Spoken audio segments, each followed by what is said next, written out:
Chapter 18, Almost Caught. The lights were on in the kitchen, but Dewey wasn't there. The radio was on in the mudroom, but Dewey wasn't there. The TV was on in the den, but Dewey wasn't there either. Where was he? Burdock tiptoed back up the stairs, across the bathroom linoleum, and slipped out the window. The 3/4 moon was bright overhead, bright enough to give the cat a shadow that stalked him exactly step for step as he walked the high ridgepole to the shed. Back on the ground, Burdock stood for a moment and listened, his ears swiveling first to the left, then to the right. Still nothing. This can't be good, he thought. Burdock headed again to the barn.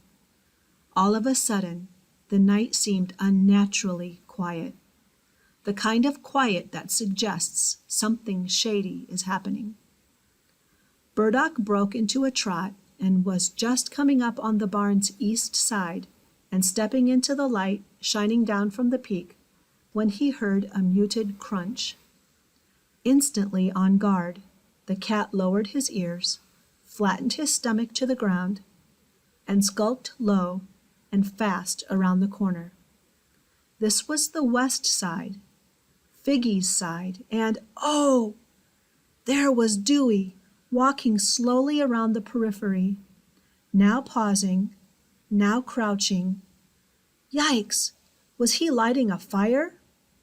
With all of his senses on high alert, Burdock crept cautiously closer. No, Burdock understood immediately. Dewey had discovered Figgy's hole and was investigating. In a matter of moments, Dewey would figure out that Figgy was digging from the inside. Yow! Burdock delivered his loudest screeching call, added some snarling and hissing for greater impact, and tore past Dewey like a beast unhinged. The flamboyant outburst had the desired effect. A shocked Dewey lost his balance and toppled to the ground. "Burdock! Holy meatballs! What has gotten into you?" shouted Dewey as he righted himself. "And you raccoons," he yelled, turning to look at the darkness of the hole in the foundation, "if I catch you digging under this barn, I'm going to shoot you."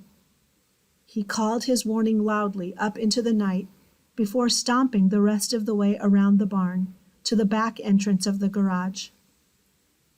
Inside the barn, Figgy had stopped digging. What in the world was that, she wondered? Was Dewey yelling at her?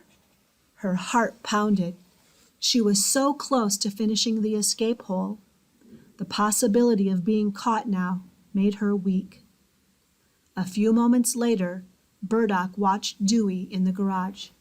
He had a measuring tape in hand and seemed to be figuring out exactly how much space the car took up.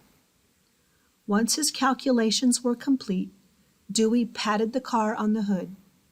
"Good night, Baby Blue," he said, switching off the garage light. With long strides, he walked down the slope toward the house.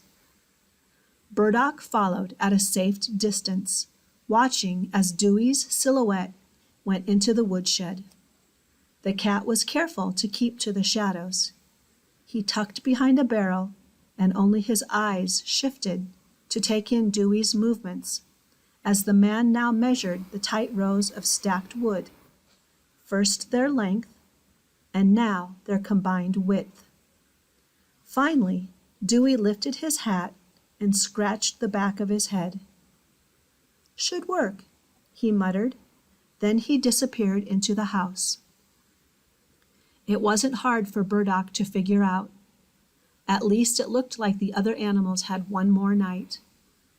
Burdock stood in the moonlit driveway and watched as all the windows in the house, the kitchen, the den, the upstairs hall, and finally the bedroom, went dark.